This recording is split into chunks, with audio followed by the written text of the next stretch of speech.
وعلى آله وصحبه من تبع سنة واقتدى بهداه. قال سيد الإمام ابن عطية السكني رحمه الله رحمة الأبرار وأمدنا بمداد الوافر في الدارين آمين. Sayyidil Imam Ibn Athaillah Sakandari mengatakan, kafa bika jahlan an ta'ulal hamma saghir wa tatruka al hammal kabir. Ulham, kata beliau, ini masih lanjutan dari yang kemarin.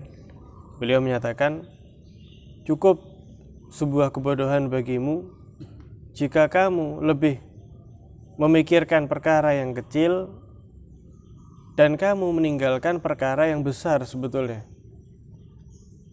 Kemudian beliau menasihati, maka prioritaskan, lebih dahulukanlah perkara yang besar. Apa itu perkara yang besar? Yaitu ketika kamu memikirkan hal tamutu musliman aw kafiran. Apakah engkau nanti wafat dalam keadaan muslim, beriman kepada Allah, atau kafir, waliyadzubillah min dzalik. Dan tidak bisa kemudian kita merasa aman, saya Islam ya, saya kan Islam ya, meninggal Islam juga, tidak bisa seperti itu. Bahkan dinyatakan tidak ada satupun orang yang merasa aman dengan keimanannya, keislamannya, kecuali akan dicabut keimanan tersebut. Waliyadzubillah min dzalik. Padahal iman sama Allah ini modal utama keselamatan, kebahagiaan dunia dan akhirat, ya Pak? Iman kepada Allah, iman kepada yang punya segalanya, yang mengatur segalanya. Lah kalau sudah ada iman sama yang punya segalanya, mau kemana? Sampai ada seorang soleh itu ditanya, kalau engkau, wahai syekh, jika engkau diberi pilihan wafat, ya, jadi syekh ini duduk di tempatnya ya, wafat di tempatmu sekarang ini dalam keadaan muslim, atau jalan sedikit menuju pintu depan, tapi kalau sampai wafat di pintu depan, wafat dalam keadaan muslim dan syahid. Jadi poin lebih, syahid. Wafat di tempat muslim, jalan sedikit di pintu, wafat syahid. Milih yang mana? Kira-kira milih yang mana? Beliau milih wafat di tempat dalam keadaan muslim. Kenapa? Beliau menyatakan, saya pilih wafat di tempat tapi dalam keadaan muslim. Karena saya takut sebelum saya jalan sampai ke pintu saya wafat dan tidak tahu dalam keadaan apa. Mending di tempat tapi dijamin dalam keadaan apa? Muslim. Ini saking takutnya mereka tadi itu ya. Maka kita diajarkan ya Allah biha, ya Allah biha, ya Allah bihusnul khatimah. Karena al-ibra bil khawatim dikatakan. Orang itu nanti keadaannya di akhirat ya tergantung detik-detik dia menjelang wafatnya itu seperti apa. Dan setan itu dikatakan detik-detik menjelang wafat itu luar biasa. Dahsyat-dahsyatnya setan itu mengganggu manusia ya waktu itu. Ya, ketika orang merasakan sakit, sakaratul maut, ditawari, mau sakit apa mau hilang sakitnya? Saya punya rahasia kalau hilang sakitnya. Disuruh ngikut setan tadi itu. Sebagian orang yang imannya tidak kuat, ya pikir sakit ini. Padahal setan tidak punya apapun, tidak punya daya apapun untuk menghilangkan sakitnya sakaratul maut. Hanya saja sebagian orang terperdaya, akhirnya ngikut sama setan, keluar daripada keimanan, waliyadzubillah min dzalik. Kata Imam Ibn Athaillah, itu yang harusnya engkau pikirkan. Hal tamut ka musliman au kafiran. Mudah-mudahan kita wafat dalam keadaan muslim ya. Pikirkan yang besar, kata beliau. Hal anta syaqiyun au sa'id. Pikirkan nanti kamu ini menjadi orang yang beruntung di akhirat atau syaqi, atau orang yang celaka, waliyadzubillah min dzalik. Itu yang harus kamu pikirkan. Akhiratmu ini nanti gimana? Pikirkan apakah pikirkan bagaimana itu neraka yang disifati dengan kekekalan dan tidak ada akhirnya. Padahal api neraka kayak gitu ya, kecos. Api sedikit, kecos rokok, ya Allah, berapa detik sih sampai melepuh, sampai sakitnya luar biasa. Lebih hati-hati sama api. Lah ini neraka. Apinya bukan warna kuning, bukan warna merah. Api di dunia yang sering kita lihat yang panas biru ya. Biru itu kan panasnya api itu biru. Merah sama biru panasan biru. Ini bukan merah, bukan biru. Sampai hitam warnanya apinya neraka tadi itu. Dahsyatnya luar biasa ya.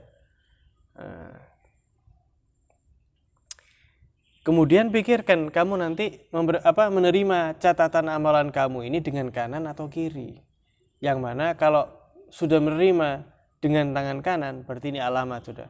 Alamat insya Allah bakal baik seterusnya. Tapi kalau sudah tangan kiri, apalagi dari belakang punggung, waliyatubillah min dzalik. Nah, berarti ini kedepannya menyeramkan, waliyatubillah min dzalik. Jangan la takul hamalukmatin takulha au syurbah tashrabuha. Jangan kamu hanya memikirkan makanan yang kamu makan atau minuman yang kau minum. Besok saya makan apa ya? Besok saya minum apa ya? Ya difikirkan, diusahakan, tapi bukan berarti itu diprioritaskan. Maksudnya gitu loh. Tetap utamanya apa? Ya akhirat tadi itu. Ya akhirat. Maka orang soleh itu segalanya itu dibuat Allah. Tidurnya karena Allah, bangun tidur karena Allah, kerjanya karena Allah, membantu orang karena Allah, semuanya itu mereka kerjakan hanya karena Allah Subhanahu wa ta'ala. Nah, jangan kamu pikirkan makan minum. Kenapa? Ayastakhdimuka al-malik wala yut'imak. Lah, apa mungkin Sang Maha Pemilik itu memerintahkan kamu untuk berkhidmah kepadanya, kemudian kamu tidak dikasih makan? Ini tidak mungkin. Loh ya, tidak masuk akal gitu loh. Jadi kalau ada orang berkhidmah di rumah seorang yang dermawan, kira-kira dibiarkan begitu saja apa bakal diberi sesuatu? Pasti dikasih sesuatu. Pasti dihormati, pasti dikasih hidangan, makanan, minuman, dan lain sebagainya, bahkan mungkin pakaian. Ya misalnya ada pembantu kerja di sebuah rumah, pasti dikasih sama pemiliknya tadi, pakaian dikasih, makanan, minuman, ya disenengkan. Nah ini manusia yang kedermawannya mungkin terbatas. Nah ini akramul akramin, ya Allah itu yang maha mulia dari segala yang mulia, maha dermawan dari segala yang dermawan. Kalau orang dermawan mungkin disakiti, stop dermawannya. Allah itu sekalipun orang bermaksiat, Allah tidak berhenti dermawannya tadi itu.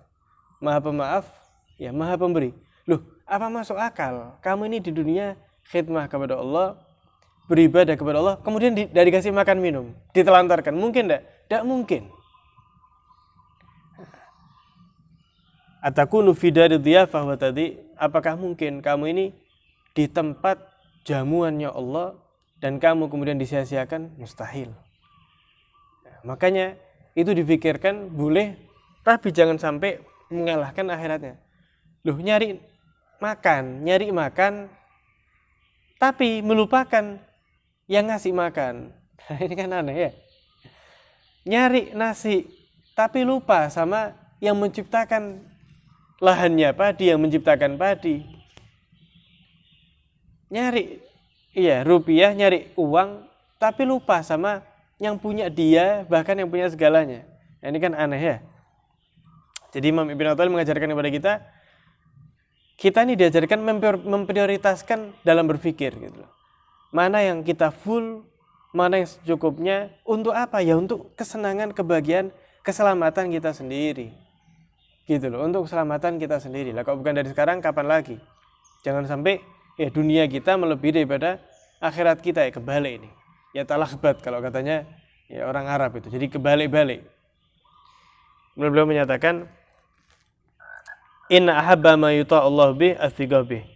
Ya, yaitu sesungguhnya sesuatu yang paling Allah cintai jika seorang hamba berbuat taat dengan hal tersebut, yaitu pintu mendapat cinta Allah ini kan banyak ya.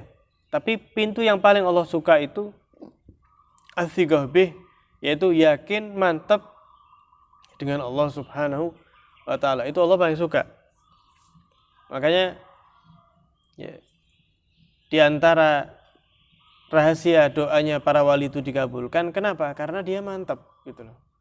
Karena mereka ketika minta sama Allah, ya memang minta, merasa dirinya tidak mampu, merasa Allah maha mampu untuk memberi, dan mereka yakin Allah akan kabulkan. As-sigah, ada apa? Ada keyakinan.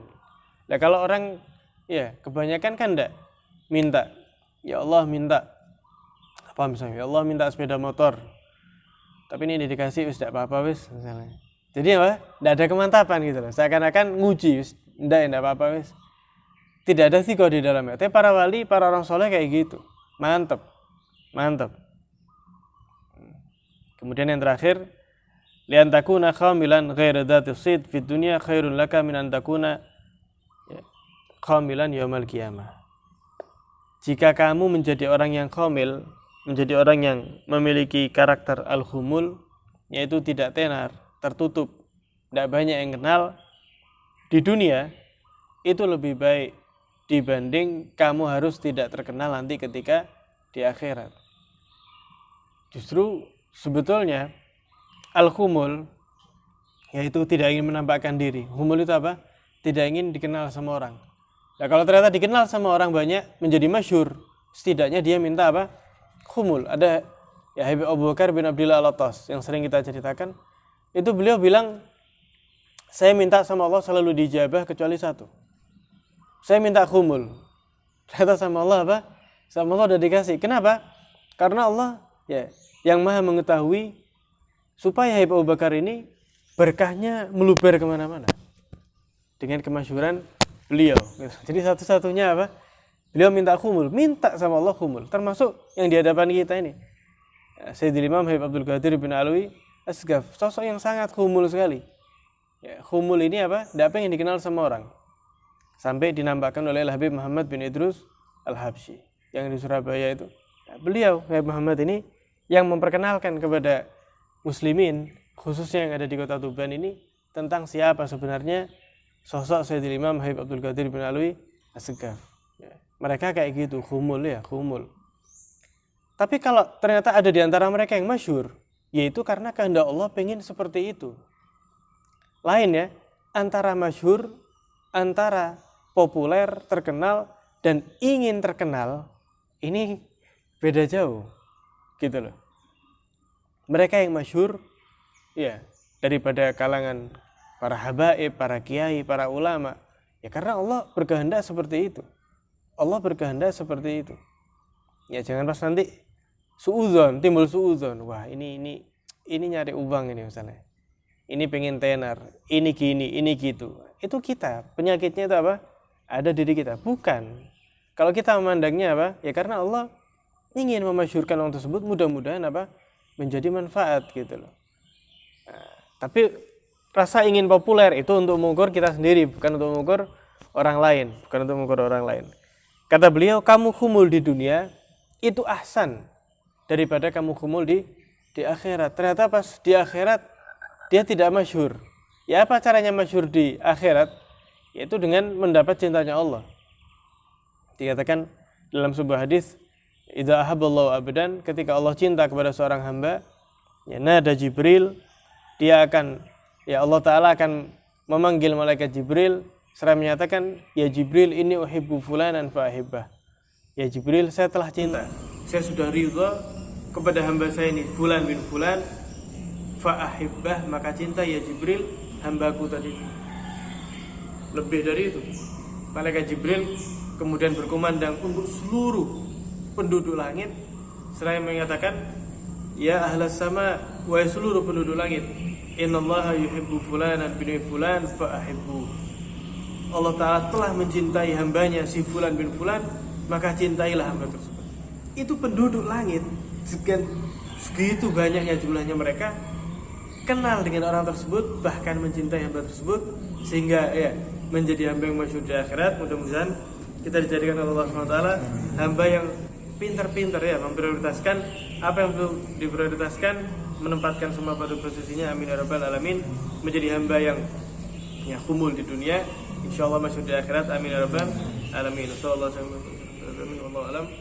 Alhamdulillah rabbil alamin.